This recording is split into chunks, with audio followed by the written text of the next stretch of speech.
intelligent when it comes to the classroom stuff and everything, but when it comes to life, really, they struggle. And it is very important that we have such a conversation so that we can shed light more on that. And this morning, I am going to have this conversation with some two individuals, and they are going to tell us why it matters. And why and how we can even get it into our schools in the first place. And so I'm joined in studio now by Gasu Christabel. Gasu, she's an educator and also an administrator of a school, right? Christabel, you're welcome to the Business Breakfast on Zen. Thank you very much, Nee. It's nice to meet you. Nice to meet you too. All right. And we have over the phone lines Aram, I hope that I pronounce that right. Aram Nyame. And he's a mental health advocate and also a psychologist. Aram, good morning. Can you hear us? Good morning. Yeah, good morning. How are you doing? Come again. How are you doing? I'm good by God's grace. I hope you are fine too. Yeah, by God's grace, I'm doing well. So we get into our conversation right away. And let me just start in studio because you are here, Christabel, so we can have this. Okay, let me just start over the phone lines. This time, not ladies first. I want to change the dynamics a bit.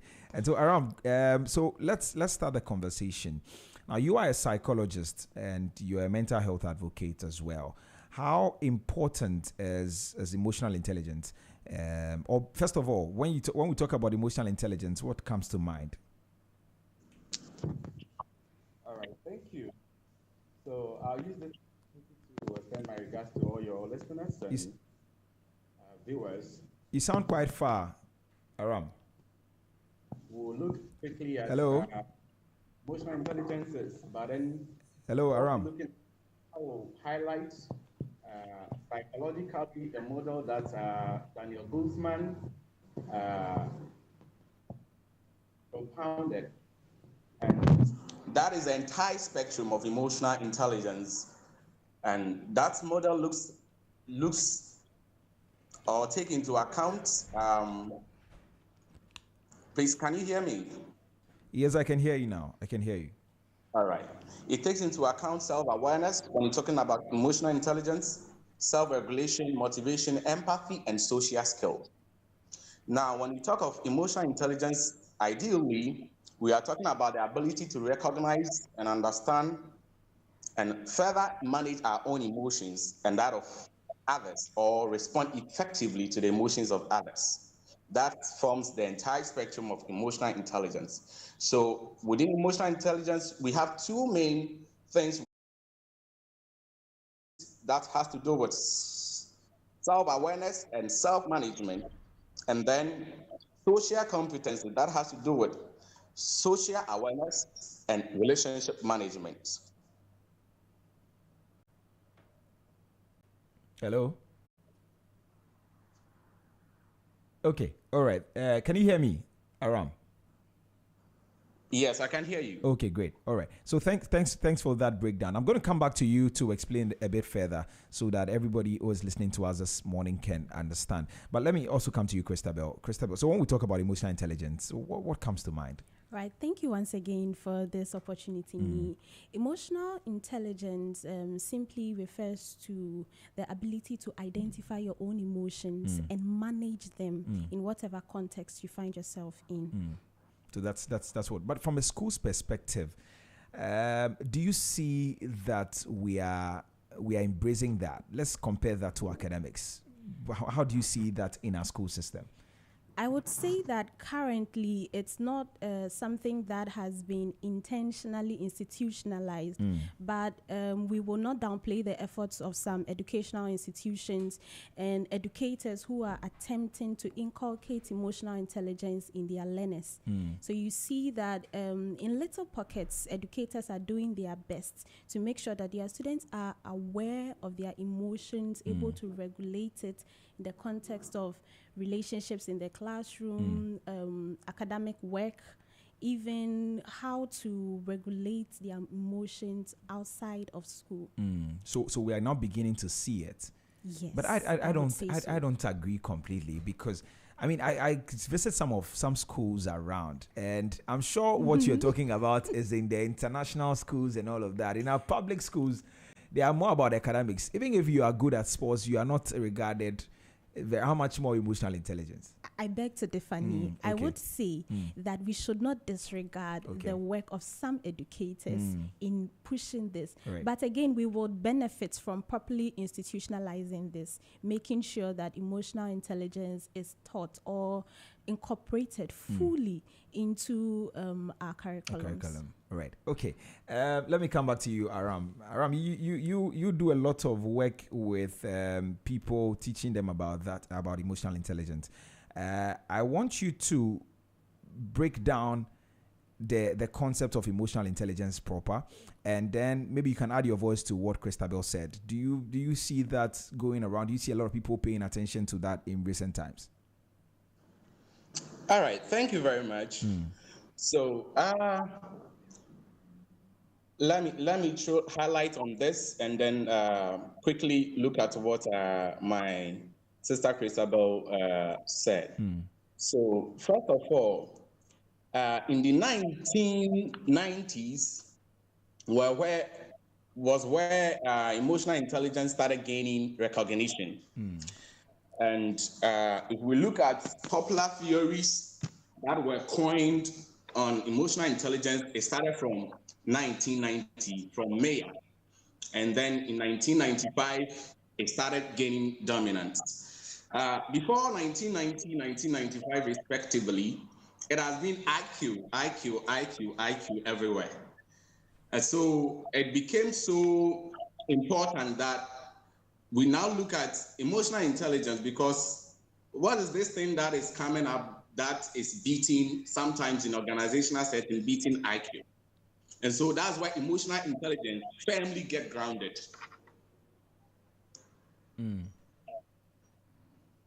Okay, I thought you are not done. Or I thought you are done. Sorry, I thought you are not done actually. So, all right. Anyway, let's continue the conversation. So, tell us why it is very important in today's world to have emotion. I mean, to be emotionally intelligent, really, Aram. All right. So, when we are sticking to our topic in schools, why it is important to be emotional intelligent, or to inculcate emotional intelligence into our school framework. Emotional intelligence, we can see that, as I highlighted earlier on, is under two main spectrum or sub-theme. That is personal competence and social competence. And it becomes so important that irrespective of your IQ you have, we now look at your ability to relate with people. How do you handle critiques? How do you handle setbacks? And so that affects your relationship with people. And so emotional intelligence ideally will help you manage your own emotions, and then help you to relate well with others. That is the first thing. Go ahead. Hello? Hello? Yeah, you can go ahead. Hello, can you hear me? I can hear you loud and clear, Aram. Okay. So that is emotional intelligence. That's one of the importance or essence of emotional intelligence. You can actually go off video and still talk to us. Come again? I'm saying you can go off video and still talk to us. All right. So it also helps us in social and emotional regulation. So just as we are talking now, let's say certain comments are passed. Mostly we do see this in our politicians. And then when you see that, you see clearly that emotional intelligence is lacking. How we react to situations where, if we are aware of ourselves, of our emotions, we'll be able to regulate ourselves. So managing anxiety also helps, emotional intelligence also helps to manage anxiety. Aside social and emotional success, emotional intelligence goes a long way to help us to manage anxiety. All right, Aram. So I'm saying that you could actually go off video and speak to us. I hope if that works, because I see that you're struggling a bit with moving the camera and all of that. So just feel free. You can go off video and still speak to us. But let me come back to you, Christabel, in studio. So Christabel, we'll come back to schools and all of that. But do you see in the general Ghanaian community, do you see that? I mean, a lot of people are emotionally intelligent. In my opinion and per my experiences, I would say that a lot of people seem to lack emotional intelligence in reaction to bad news sometimes, or unpleasant comments often in public arenas. Sometimes even in expression of distaste. But I would say also, again, in my own experience, that I find a lot more older people exhibiting emotional intelligence, if you can agree with me on that. Yeah. It seems that older people are able to be more measured in how they react and respond to certain situations. But do you think it comes with the age, or is it something that they've inculcated into their lives right from the beginning? I would say age plays a factor. You've had a lot of experiences in life. You've seen where emotional outbursts can take you. Sometimes it even takes away certain opportunities, perhaps because you reacted negatively or you didn't take into consideration other people's emotions. So I would say that age plays a factor in emotional intelligence. Yes. Now, on the flip side, when you're talking about the fact that we're not quite seeing it across, I mean, in certain comments that people make and all of that, can we trace that back to our schools? And we're saying that our schools didn't teach them that, and so because of that, we're not quite seeing that. I understand where you're coming from, Nee, but I would say, again, as someone who works in the educational sector, we place ultimately too much blame on the schools. But that's as well we spend most of our time. That is true. Yes, because a child will go to school very early in the morning. Sometimes by 7 a.m. they are already in school, and then they come back after maybe 4 or 5, spend some 2 hours with mother and father when they come back from work, and then they go back to school. So we spend a lot of time in school, even than the home, and so that is why we always direct the things to school. Okay, you want to defend the schools, you understand? Both schools and the home will play and should play a big role in educating our learners and our young people on emotional intelligence. I would say that we cannot put all the blame on the schools, and neither can we lay all the fault at the doorsteps of our families and our communities.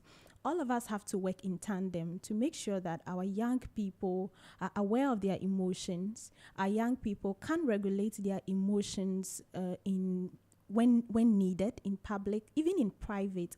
And we must make sure that our young people are able to respond appropriately, regardless of the emotional stake, or regardless of the trigger or what has caused them perhaps discomfort. Okay, all right. So let me come to Aram now. Aram, so I have seen some research that suggests that about 90% of top performers have high emotional intelligence. Why does that matter more than IQ for leadership? Hello, Aram. Thank you very much. Yeah. So I think it's one of the best case scenario that started in the 1990s coming, that I highlighted in my earlier submission. So we could see that people who are doing so well have high emotional intelligence. And then ideally, IQ that should surpass or take the place of higher performance in leadership, we are seeing emotional intelligent people rather doing so well. That is the reason. This is because when you look at leadership in total, it is your ability to understand people, your ability to identify their emotions. And there's one subtle thing about emotional intelligence that sometimes go beyond facial or verbal cues. So as a leader, emotional intelligence leader is able to pick non-verbal cues, able to pick any signal that is outside verbal. And so he's able to integrate and meet the needs of the people he's leading. And it's one of the key factors that make emotional intelligent people in leadership so proficient and effective. I see. Do you agree, Christabel? I would have to agree, Ni. Leadership does not operate in a vacuum. You are leading people. You are driving people towards a vision. Even in the school, you are driving your learners, or even as a learner, you are driving your colleagues towards a given vision. You should be able to understand them. You should be able to relate well with them. And emotional intelligence plays a big factor in that. So emotional intelligence is important for good leadership. For good leadership. So if we're going to have the right leaders in the nearby future, then it means that we must go back to the classroom. They need to be emotionally intelligent to be able to do that. Okay, but have you seen students with average grades that have been transformed? I mean, they become better. I mean, they are thriving later in life because of emotional intelligence in your line of work. That is an interesting question. Thriving later in life often comes from different factors. Emotional intelligence will play a part in that, but then also it comes as a result of self-development. When you begin to develop yourself, then you begin to thrive much better than if you had no knowledge of yourself. And again, emotional intelligence is part of self-development. One pillar of emotional intelligence is awareness. Right. You should be aware. And immediately you begin to become aware, you start to work on what is wrong, what is lacking. You start to buff up what is already shining in your life. In recent times, we've seen a lot of bullying, assault in schools. I mean, young people doing all kinds of things. That's true. Is there a link between those things and emotional intelligence? The short answer is yes. The long answer is sometimes bullying, exclusion, victimization. Now we are in a digital world, so then there is the digital aspects of all those things. It comes as a result of a need, or sometimes a need to feel validated, right, or a need to fulfill certain emotional needs that are lacking. Perhaps you want others to see you. Perhaps you want to feel big. And I'm talking about the classroom. I'm talking about the educational sector. So students that are often not emotionally aware sometimes are usually the victims of this unfortunate aspects of school life. Sometimes they are the perpetrators, they are the bullies, they are the ones that are consistently picking on other students. So teaching emotional intelligence, I believe, will cause a decline in these undesirable things. And even beyond the walls, even beyond the four walls of school, where, I mean, most of the times we'll see a lot of bullying, in corruption, in our public sector, in our daily lives. Would you also say that emotional intelligence plays a role? I mean, there's a link between the two? I think that there is a very clear correlation in that. Anyone who is fully aware of themselves, of their emotions, anyone who is able to self-regulate in a difficult situation is less likely to be the one that causes a heated argument. Is less likely to be the one that will say something so offensive to another person, because you are thinking of the other person. You are thinking of yourself. You are thinking of how you are going to make the person feel. So with that, any emotionally intelligent person you will not find the person on that side of the card. They're measured in what the kinds of things that they do and how they do very them. measured. All right. Okay, we'll continue the conversation. So it's exactly 24 minutes after 9. If you just tuned in, this is Business Breakfast on Z 101.9 FM. And this morning, we're having a conversation on why emotional intelligence should be actually taught in our classrooms. And Christabel doesn't agree, it's only classroom. But anyway, yeah, but if you just tuned in, you can join the conversation. We're streaming live on Facebook at ZFMGH and also on YouTube at Z Multimedia. Please drop a comment on those platforms and I'll read them for you. You can as well send me a WhatsApp on 0544321019, 0544321019. You can as well call me on 030395661, 030395661, and I give you the opportunity to share your thoughts with us this morning. Let me come to you, Aram. Are you still with us? Yes, please, I'm with you. All right. Okay, so how have you seen emotional intelligence play out in real life for you? All right. So emotional intelligence in real life is everything to effective living. When I say effective living, your ability to relate with your environment, all that is in your environment. So in the real life scenario, emotional intelligence plays a higher role. Your ability to know yourself, understand your emotions, and regulate your own emotions, that helps you to also understand the emotions of others, whether through verbal cues or non-verbal cues, because all boils down to self-awareness. Self-awareness. So if you are self-aware, you'll be able to, one, manage your own self, your own emotions that will not lead to outrageous reaction.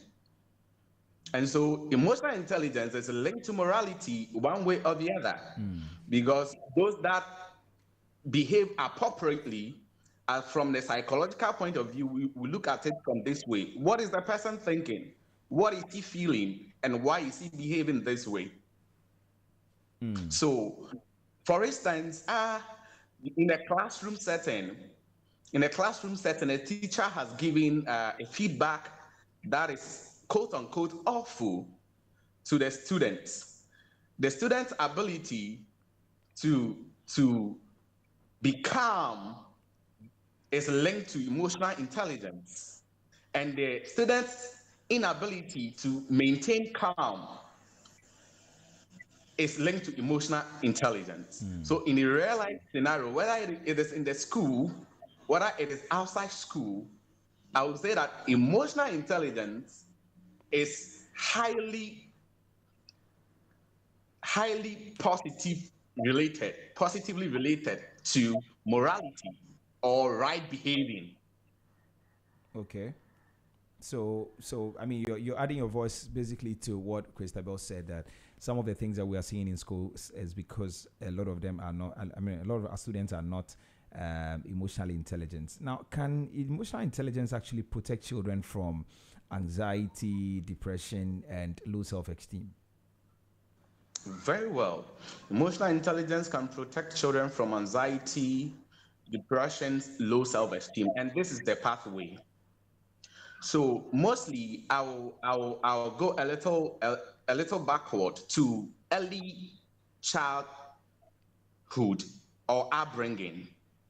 You see some of the children in some homes, when they are crying, parents allow them to cry to express their emotions. When the child is upset, you see him lying down to show his upset or frustration.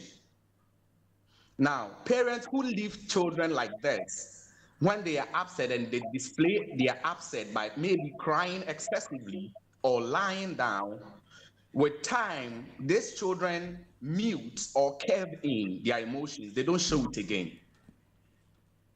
So emotional intelligence starts from upbringing, from the home. So in a school, one thing my colleague highlighted that I wanted to rule out mental disorders like ADHD and then autism.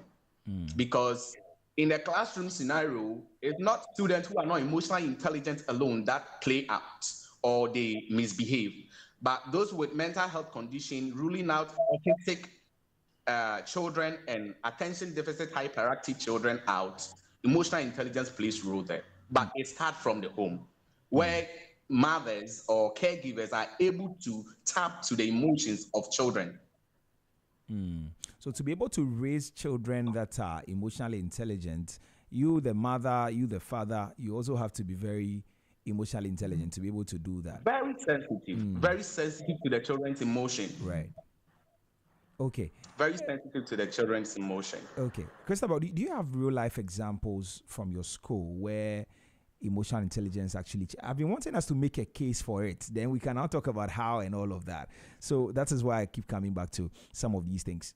So have you seen in real life, do you have examples like that where emotional intelligence actually changed the behavior of some students?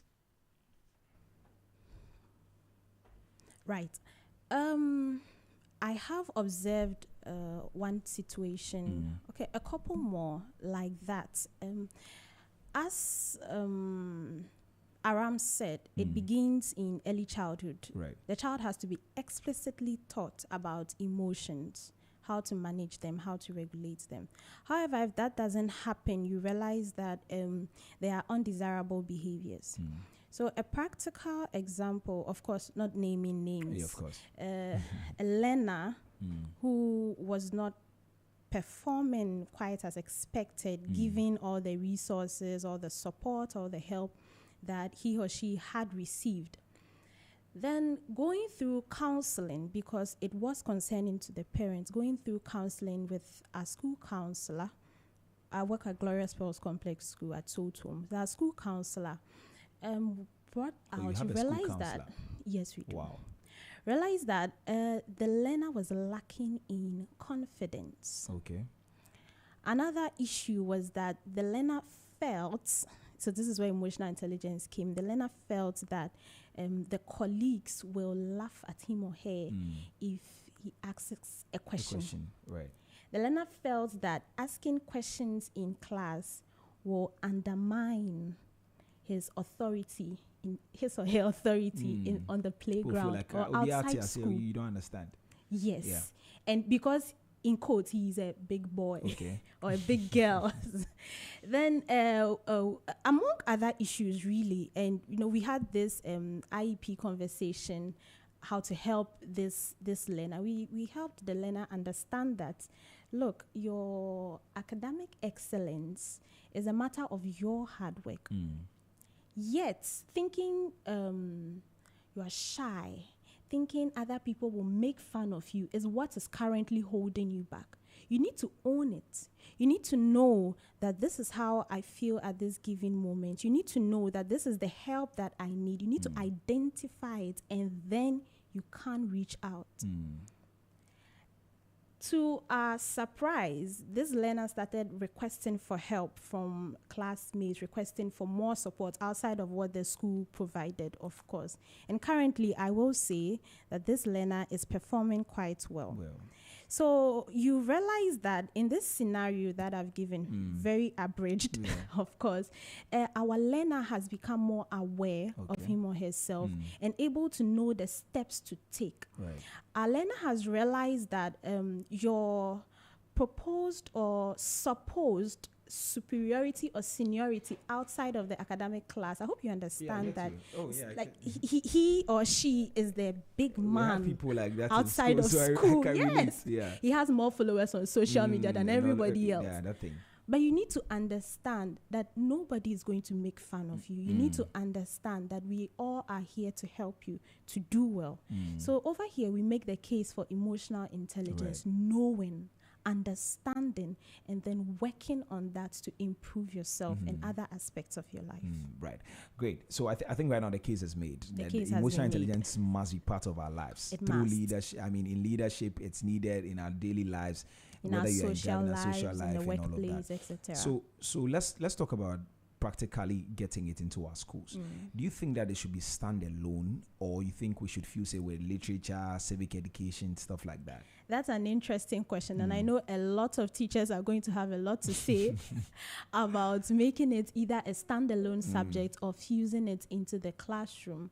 From where I sit, I would propose, or I would say it will be best if it's fused into the classroom, but why do we must before you come to it? I will make my point. All right. But we must explicitly teach it.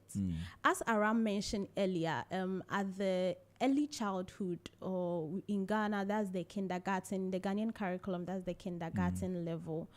Also in the lower primary level, that's basic 1, 2, 3, formerly known as class 1, class 2, class 3. We must explicitly teach what the feelings are. Certain children at this point, in my experience, do not even know the meaning of the word disgust. We need to teach them what those feelings are, what those moods are, situations that might trigger these feelings, and then how to regulate it. Then as they grow, as they progress in their academic career, then we take it out as an explicit subject and now integrate it into subjects like social studies or even literature in English. We can also include it in other subjects. In fact, you would find it interesting the different ways that you can teach emotional intelligence as a teacher, even on the playground. Tell us about even when students are fighting in class. So let me give you a scenario. Let me paint you a scenario. You have, you are teaching, what class would you like me to teach? Me or you? What class would you like me to teach me? Okay, let's say class 5. Let's say class 5. You're teaching in class 5. And as a teacher, you give a question. You start your lesson. You've engaged your learners. You give a question, and somebody raises his hand so confidently, but the answer is wrong. How do you go about it? Do you just shut the learner down? Oh, sit down. No. How do you approach it? And even when you tell the learner in a very nice way, oh, I like your answer, but I think that I would like to hear more, or your answer doesn't quite hit the mark, I would like to hear more from other people. I use that a lot. I mean, maybe I can say that I'm emotionally intelligent. Me, you are emotionally because intelligent. I teach in church, and sometimes when you ask a question and somebody gets it wrong, I say, not quite. Okay, let's give it another try. Let's, try, so you don't make it look like you can be a teacher. In fact, you should be a teacher. So that's the mark of a good teacher. So, not quite. I think we should try again. If the learner is closer to the answer, what do you think? You try pointing the learner in the direction. Perhaps you do all these things and the learner is still offended. Perhaps you have a learner who is not yet ready to come out, but the answer is wrong. Shooting him down kills the spirit of that learner. Right. So you have to model it in the classroom. I feel bad, but I'm going to try again. I know that my teacher did not intend to offend me. Another scenario can be perhaps a conflict in the classroom. Maybe it can be an interpersonal conflict. It can be a conflict over teaching, learning materials. You took my book. You took my pencil. I'm sure other teachers can relate. Yeah, I've actually taught in school before. Oh, so you understand. Yeah, something like that. You understand. So I went to volunteer with a school. That's wonderful. Yeah, I saw those things. But there are times that some students come to report a matter and hey, go and sit down. Thank you very much. I was getting there as my final scenario. Sure. All those things are very important. So one thing you have to do as a teacher first is to model emotional intelligence. You need to name the feeling and you need to name what to do after the feeling. I feel offended. It doesn't mean I should slap my classmates. Right. It doesn't mean I should, as we used to say, I should mark him down when I meet him after school. So you model it and you name the required or the desired behavior after that. I'm shy. What can I do? Right. I'm afraid. What can I do? I feel envious of my classmates' new belonging, new school bag. What should I do from there? So doing that as a teacher, you are teaching emotional intelligence without necessarily writing the whole topic on the board, emotional intelligence. I like how you've explained it, and I don't want this to be like a policy conversation. I want us to be very that is why I keep interjecting and trying to make it very relatable. But let me come to Aram now. Aram, so what simple classroom practices like maybe peer mentoring, mindfulness actually work? All right, thank you. So in a typical classroom, when we want to introduce emotional intelligence, I would suggest it start from words, emotional words. So word cards. We start displaying word cards, anger, happy. So we should first introduce emotional words. So when the kids have, or when the children have the vocabulary to express emotions, that is the first point to start from. Now, when they have the vocabulary and a student can tell you that I'm feeling tense before examination, rather than acting out or panicking or trying to talk to somebody because he wants to get away with the tension. Right. So when we start with word cards, just as in the crèche, they demonstrate them in the classroom, so they can have emotional words. Then from there, we can start role play into the classroom activity. I think some of us that went to the old days, it wasn't even JHS. I think it was a particular name. JSS? It was JSS. Yeah. So we could say that there are days that will come and do role play. We do role play in a typical classroom setting. So now, introducing emotional intelligence, we can come out with a script. And then we role play an angry situation and how an intelligent person handled it. Wow. And the other way around. In this way, we are not only teaching the children how to be emotional intelligent, but how to practice emotional intelligence. And when we are doing this at the basic school, they learn mostly by visualization, imitation, visualizing things. And that's why they watch movies and it will take their entire life. But what you teach theoretically, you ask them within months and they can't recall. So the demonstration will go a long way to live with them. Okay. So I think we should start from word cards. When we have word cards in the school setting, now you go role play. Leadership by example, just as we usually say, the teachers themselves should exhibit emotional intelligence. And I think my colleague will attest to that. When a teacher is quote unquote not emotional intelligent and can show frustration in the classroom, and can shout on a child, that's where it starts from. They also curve in, and so they see that the way out to show frustration is to shout. And so he has taken my pen, he has taken my pencil, give me my book. And they can have a peaceful dialogue, but then it will be a quarrel and shout and fight. Because I was actually coming to ask Christabel whether our teachers are trained to model empathy, because you're saying they should model it. Are they really trained? Thank you very much for your question. Don't cover up for educators. Speak. I'm not going to cover up for educators. At this point, I can only speak for where I currently work at. I would say that my school does a good job of doing that. We do regular trainings where we cover a range of things. And I would say that Glorious Pearls Complex School, we go beyond the academics.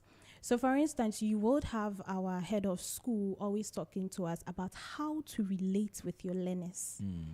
Our head of school always says that know that your learners are individuals. Your learners have innate skills. In fact, the school's name is Glorious Pearls. So we say that every student is a pearl. Right. And a teacher is supposed to, ensure that the pearl is properly polished, if you know the process. Yeah. Yes. So the way you relate to students, very important. No insulting. no shouting. Remember that you are modeling, as Aram said, you are modeling for the learner. I would like to, should I say, throw a challenge and give our listeners who often relate with learners a short something to try out. Okay. I'm very sorry if this breaks ethical guidelines. I apologize in advance. You would realize that if you start to yell at a child, if you start to use hard words on a child, in a short time, perhaps even a month, that child begins to do the very same thing. Yeah, that's true. So if you want to do things that work in the classroom, if you want your student to be emotionally intelligent, you must also be emotionally intelligent. Even if you are angry, the way you relate, even if you are frustrated, the way you react to your students or receive your students are going to learn something from there. You realize that your students are going to be softer, more measured in their responses, more measured in their answers, etc.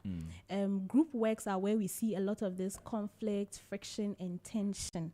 So when as a teacher, you are able to model that for your students, you realize that they also begin to do the same things. Right.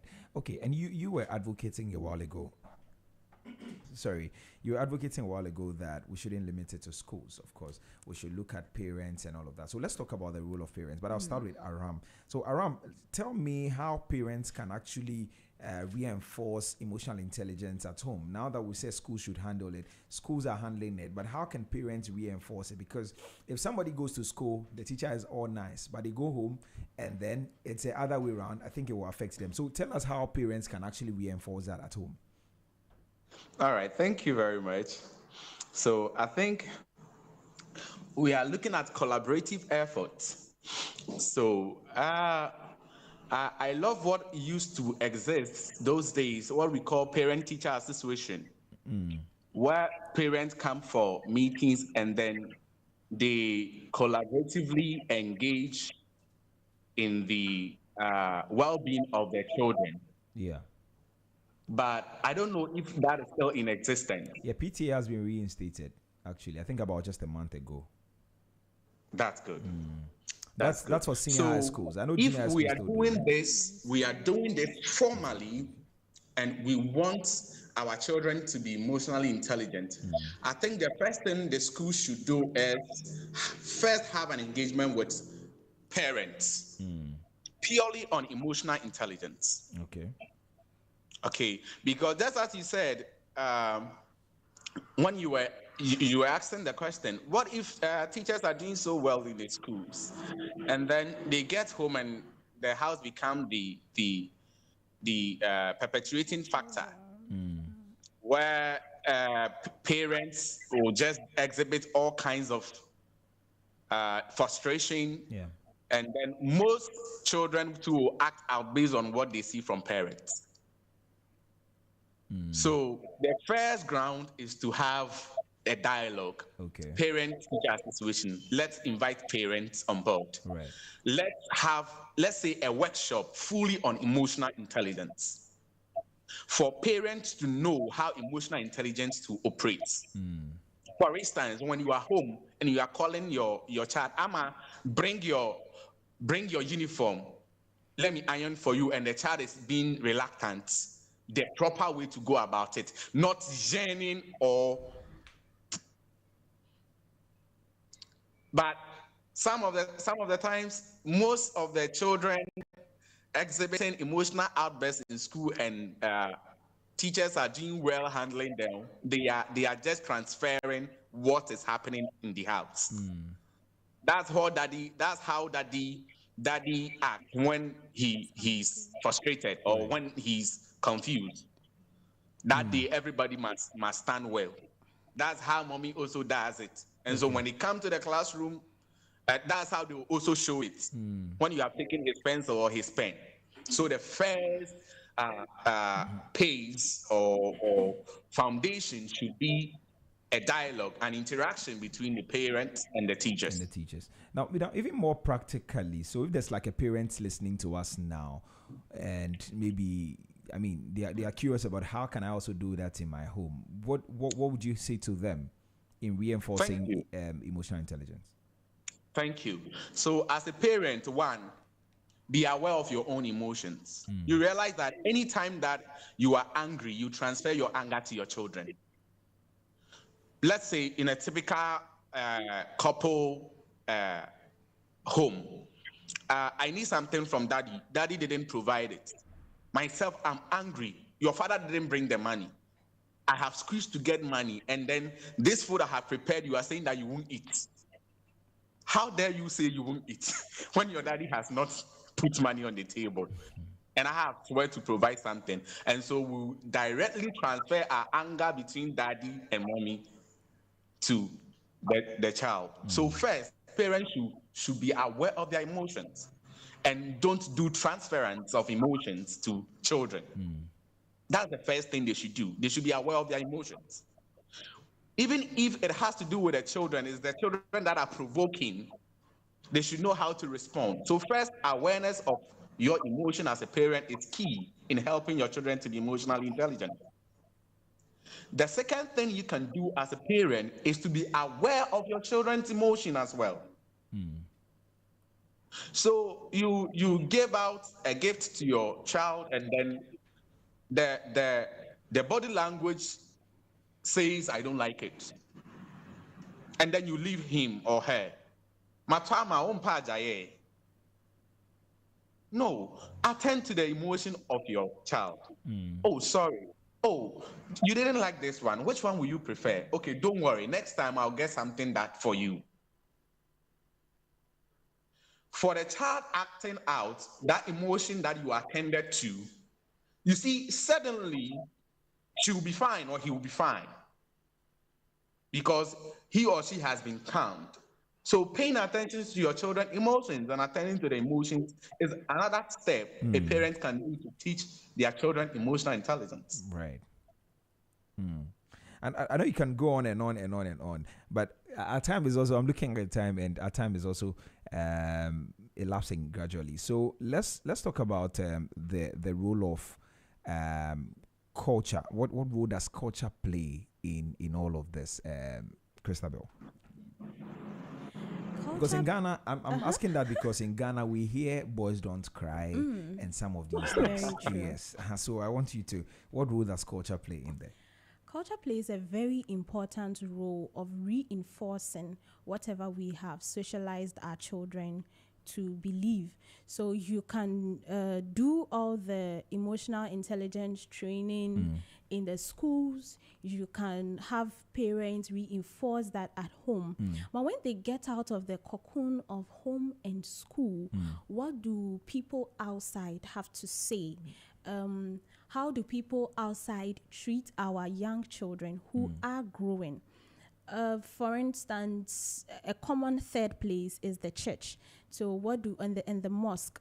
What is the prevalent behavior? What is the prevalent display of emotions when you go to such a place? When the people who are there are angry, how do they behave? When they are happy, how do they behave? Do we throw all caution to the wind? What do we do? So it reinforces whatever we've taught our learners.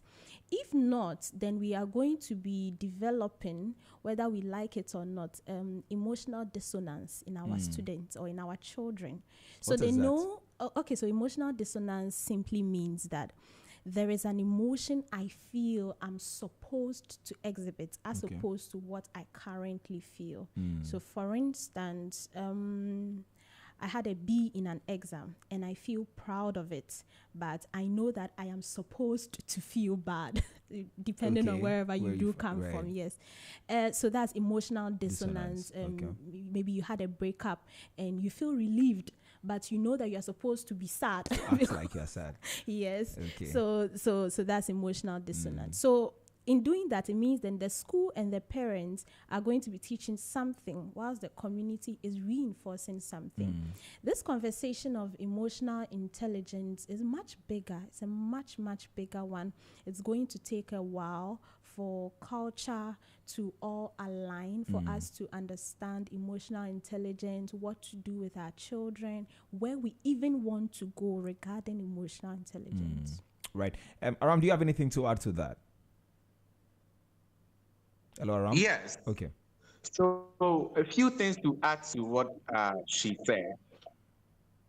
So I'm looking at it from cultural practices that integrate emotional intelligence. Okay, so in a typical Ghanaian setting, we greet elderly people in some cultures by bowing and not even looking into their eyes. Avoid eye contact. These practices, in a way, makes us close to each other, but sometimes create the ground of not noticing the emotions of others. Okay, especially whenever an elderly person asks you, "How are you?" the response is, "I'm fine," even when you are not fine. So It's like the if we default. are able to, you see how the thing is. Yeah. If we're able to teach emotions culturally, if somebody greets you and asks you, an elderly person asks you, "Efia, it's saying," and if you are not fine, tell him, "Uncle, I'm not fine."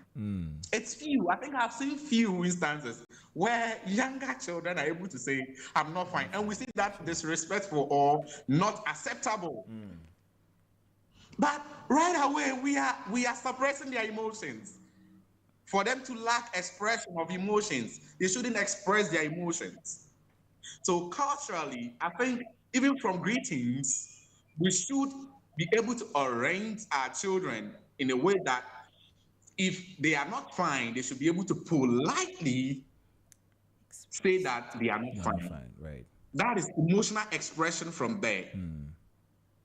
Okay. So that when you call him and you are sending him, his demeanor or her demeanor walking will not look like an insult to you.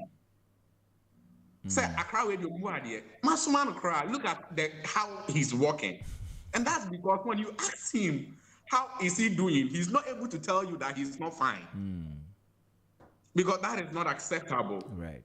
But if he was able to tell you that "I'm not fine," you will be able to probe further, and probably will not send him or her.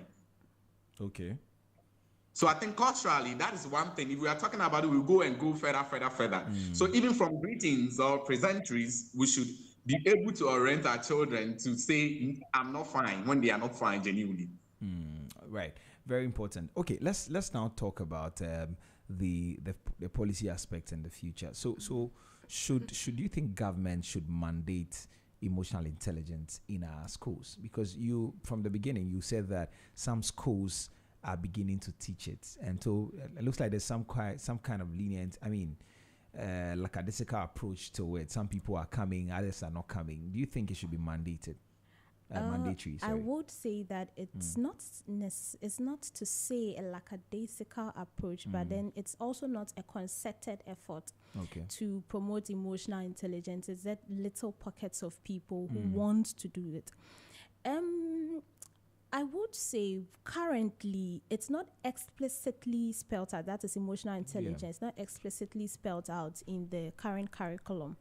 So maybe a simple review, infusing it. The current curriculum has some core skills and some core competencies that we want to see in all our learners. So infusing that, it's a great list actually. So infusing emotional intelligence somewhere in there will help us to be able to achieve this goal sooner rather than later. Right. Okay. So if you say you had the Minister of Education, right, listening to us this morning, what would be your pitch to him? Because you're an educator, and so that's why I want you to speak to that.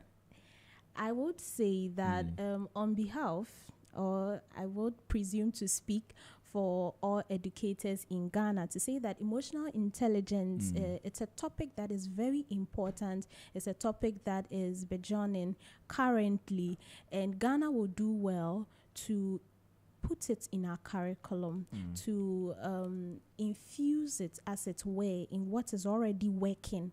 In our literature, we can have books that speak about these things, so that our new generation will be globally aware, will also be able to regulate their emotions better, and thus make better leaders, because we want better leaders for our future. We want better leaders for our future. Okay, so let me come to you as well, Aram. Aram, do you have anything to say? Would you say anything to the Minister of Education if he was listening to us now? All right. Thank you. Just as you highlighted, emotional intelligence should be incorporated into the syllabus.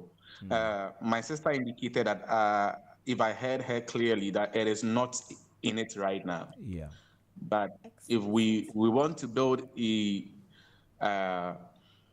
better humans, if you want to build or bring up better humans, I think emotional intelligence should be inculcated into one of the core subjects. Let's say social studies. I'm not so oriented about the core subjects now, but we know social studies, mathematics, science, and English language. So at least emotional intelligence should find a place within one of the core subjects syllabus. Okay. All right. So if there's somebody listening to us who's wondering that, I mean, maybe there's a colleague who is not emotionally intelligent, right? How do you approach the person and tell them, as an emotionally intelligent person? That's my final question to all of you. That is a prickly question. It is a prickly question because, first of all, one aspect of emotional intelligence, as Aram mentioned very early on in the conversation, is ability to take critiques, right, and take them well, really. So if someone who is not emotionally intelligent in your circle, you want to approach the person, it's going to be a bit difficult. I think that you need to go about it very circumspectly, very gently, very softly. Perhaps you can share some resources. You can organically open a conversation, right, depending on your friend. If the person is more direct, you can go very direct to the point. My friend, you need to be emotionally intelligent and emotionally aware. So that is what I would suggest to people who would like to make sure that their friends are in on this, their friends know how to manage their behavior and regulate their emotions. All right. I think I have some questions on our Facebook live stream. So let me just read that, and then you touch on them for me. Okay, so this one says, how do you teach a child to be emotionally intelligent? I think we've tried to address that already. I think so too. Yeah, but maybe if you want to just mention it again, let Aram handle that. Aram. Definitely. Hello, Aram. Yes. Yeah, somebody's asking that. How do you teach a child to be emotionally intelligent? It's coming from Odoe Annie Amwa. I hope I got that name right. Yeah. So just quickly tell us that. All right. So, in a summary, I want to teach my child to be emotionally intelligent. First, I should be emotionally intelligent. What are we saying you should do by being emotionally intelligent? Be aware of your emotions. Be able to regulate your emotions by having various techniques. One of the common one we use in the therapeutic section is a deep breathing exercise. So be able to know your emotions, recognize your emotions, and manage your emotions. You are a model to your child directly as a parent. You are a model to your child directly. So if you are not shouting on your child when you are frustrated, definitely your child will not yell at you when he or she is demanding something and you are not providing. So be a role model yourself in the first place. Okay. Then, just as I said earlier on, you should be able to attend to the emotions of your children or of your child, because directly you are teaching emotional intelligence. Pay attention to his or her emotions. Attend to his or her emotions. Somebody can leave his child to cry and cry and cry and will not even cuddle him or her. So it gets to a point in time, the child stops exhibiting those emotions. The child caves in and then becomes emotionless. Then parents will have issue with that too. So, in a summary, Be aware of your emotions. As a parent, you are a model to your child, and then attend to the emotions of your child. Right. I think these are two few ones things. I can give. Okay. Because of time. All right. There's also another question here. It says that are there disadvantages in teaching emotional intelligence? I'm sure there are always the two sides of things, but I don't know about this one. There is. There are Disadvantages always. of teaching emotional intelligence. Yeah. I think Christabel wants to attempt it. Then I come to you, Aram. There are always two sides of things, but as I see it now, I don't see perhaps a disadvantage to teaching emotional intelligence. I would say that we would all want emotionally aware adults. But let's hear what Aram also has to say. Right. Okay, Aram. You wanted to say something? Yeah. So, just as Christabel said, ideally, in a human context, it is polarity. And so if you have positive, definitely we expect that we should have negative. Yes. But then, just as too much of everything is bad, ideally, so let's say the negativity of teaching emotional intelligence might not currently, I have not touched hands on that, but it will be the practice of emotional intelligence.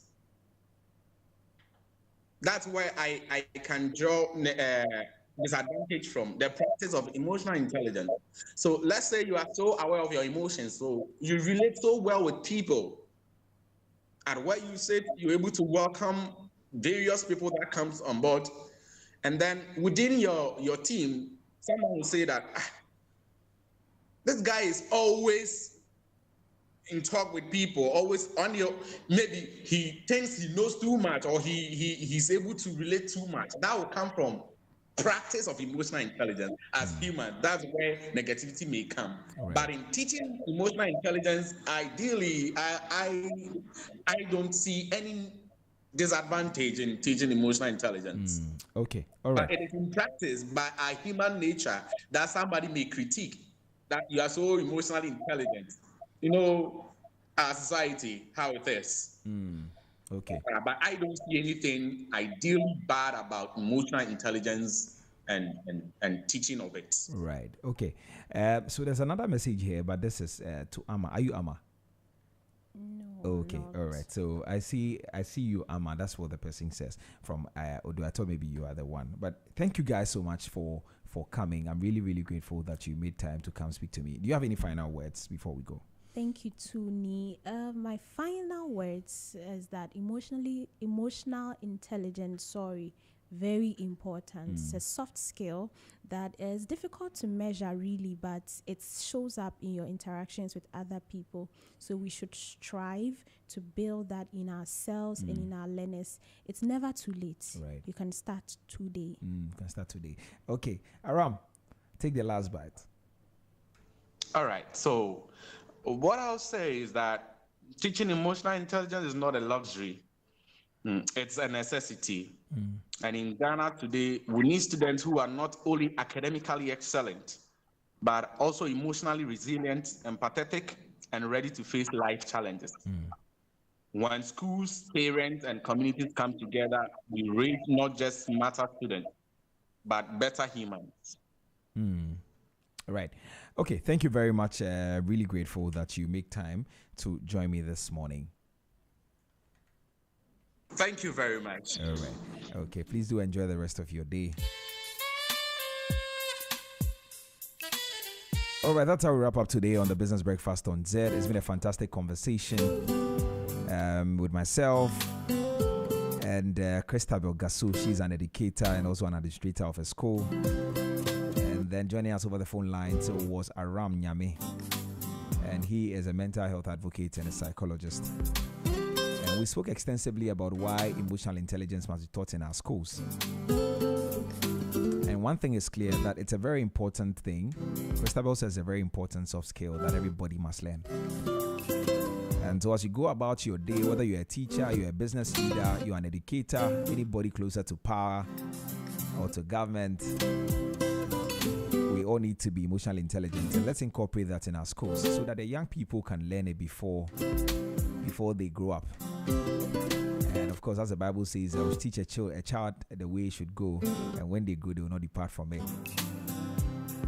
So let's start teaching that in our schools. If you're a teacher, maybe it might not be mandatory to teach that now, but as somebody who is raising the next leader, or is raising the future generation or the future leaders, it's very important that you incorporate that into your teaching.